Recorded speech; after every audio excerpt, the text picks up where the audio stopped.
What's up, Raiders? Welcome to Raid Today for Friday, October 13th, 2023. I'm Gestel from Gestel Gaming, and the weekend's 10x is live. Also, there's a Reflex Drop Fever event just started in Icecom. We'll discuss that plus more here on Raid Today.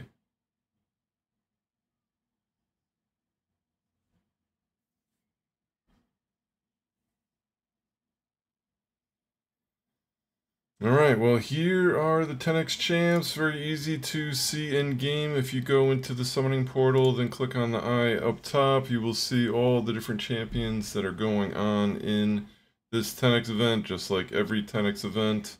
I would say the big one here is the new Void champ, Tagaron the Conjured.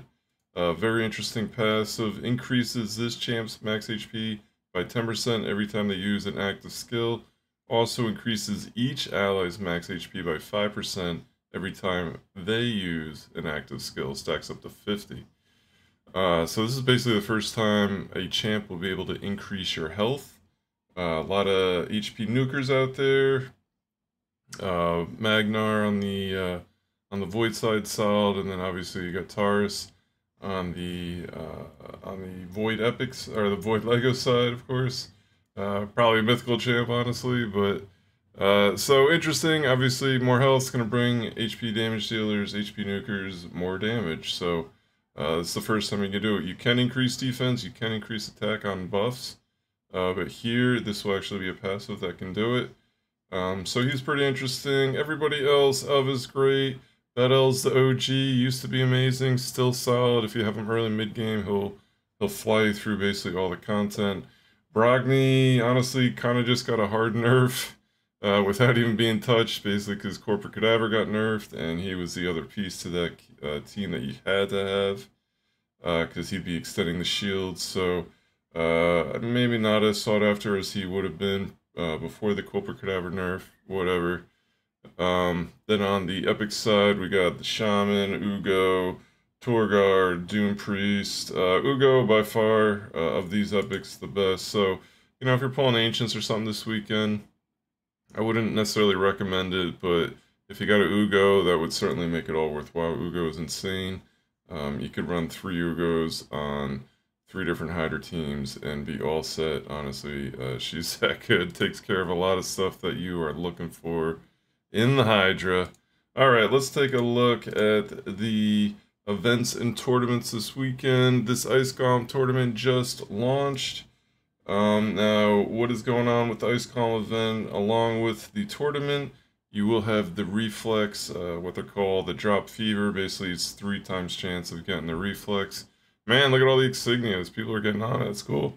But you, not a whole lot in the tournament side of things. You know, I guess the 750 coin is not too bad at 1525 for the altar, the Soul of Altars there, but the top reward being an epic book, 50 gems, not bad either, I guess. But, you know, if you're really looking for a reflex set, I feel like reflex sets are best on champions where you're really only using one ability and you want to try to fire the ability a lot of times. Bad L comes into mind, but probably better used on Hydra if you're using like Geomancer or Husk, where you're probably turning off their other abilities and they're only using either the the HP burn or the AoE enemy max HP abilities. Then Reflex is great because you're just resetting that one ability. But if they have like 2, 3 abilities you're trying to reset, you're not sure which one it's gonna proc. So you really it's very situational, but can be insanely powerful, especially on those 2 champs. I'm sure there's a slew of other you can think of, but those are the 2 that kind of came to mind real quick. So if you're doing Icecom to get the Reflex gear, at least you'll get a little bit extra. Not great rewards, but some rewards. Classic Arena Takedown still going on. I gotta do this myself. Might as well get that 390. You just gotta run like 20 arenas. Not too hard to get that one. I myself gotta knock it out. I will do that probably today on stream. Twitch.tv/GestelGaming. If you'd like to come by, say what's up. It'd be great to see you. And then the champ training tournament, what are people doing on this one? Is this something I might want to take an eye at? People not pushing too hard, but there are a lot of people above 5,000. I would imagine at least people are going to try to get that primal. Maybe most people will just stop at the 10,000, but yeah, it's a fair amount between 4,200 and 7,600, but nobody at like 20,000, so nobody's going crazy over these souls. I would love to get the 4. Like a 3 is tough because you get the 3, it's some good benefits to it, but that 4 really gives you a bunch of extra stats, and that really makes a huge difference, especially if you're building like accuracy for him or something. So, but those are the tournaments, the events going on right now. The artifact enhancement event, this was started, I believe, this started today. Not too bad. You got the Immortal Soul Essences at the top, and the 6-star Epic Chaosaur as the last. Plus almost, well, 300 energy, a small soul stone, and 50 gems, plus 15 at the top. This is actually a pretty solid artifact enhancement event. It'd be nice if they did something like this during the fusions. I feel like getting that 300 energy would be hugely helpful, for sure. And if you're pulling during the 10x, you'll get some okay rewards. This looks like a little bit older one. There's no new mythic books. There's no none of the big boys, even though they have that reward there. Oh, there's a 4th row. Wow, there's a 4th row.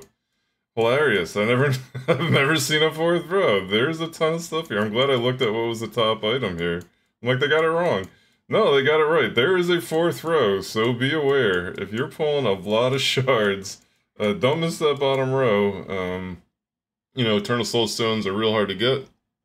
I guess if you really want to get one of these champs in the 10x, a great time to go for it.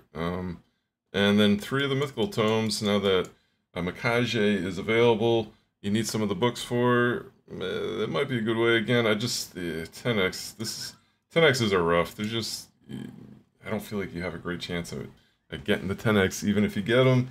You just have such low odds at pulling a legendary, so makes it tough. And then this Dungeon Diver event, not great rewards. I would say if you get that Soul Stone, that would probably be enough. You know, epic books at the top, not super thrilling, especially after looking at this artifact enhancement event. Way better. Way better. So, yeah, you know, use the resources where you can. I would recommend hanging on to them. I think we're going to hear probably about the Halloween Fusion end of next week, the start of the week after that, potentially. Hopefully by the end of next week, we'll see. But that is going on as well. Just a couple other minor points going on in the game. We do have 3 factions open. We got Lizardmen, the Dark Elves, and Dwarf. They're kind of spread out all over, so don't miss them. I still got 30 keys remaining. Another good way to kind of check that, if you have 36 keys here on your drop down of all the different keys and coins you've got, if it's 36 keys, that means you got 3 crypts that are open. You know, go in there, get your glyphs, get your forge mats for perception gear, resilience, whatever, but for the perception gear, super good. You don't want to waste those. And then finally, we're coming down on the final days. I have finished up the Forge Pass on my main account. I'm at like 42 on the free-to-play account. I think the lowest you really want to be is about 40, maybe like 39. And just make sure you don't miss any of the resets. After that final reset, you do have about, normally about 8 hours to kind of get one more set of dailies in. So keep that in mind. But don't miss out on it. Decent gear. Instinct's a solid set, especially early mid-game. You don't want to miss out on that. But until Sunday, I'll be off tomorrow. Have an awesome weekend, everybody. I hope your Friday ends up well as well. If you're pulling shards, best of luck to you. But until Sunday, have a great night. Take care.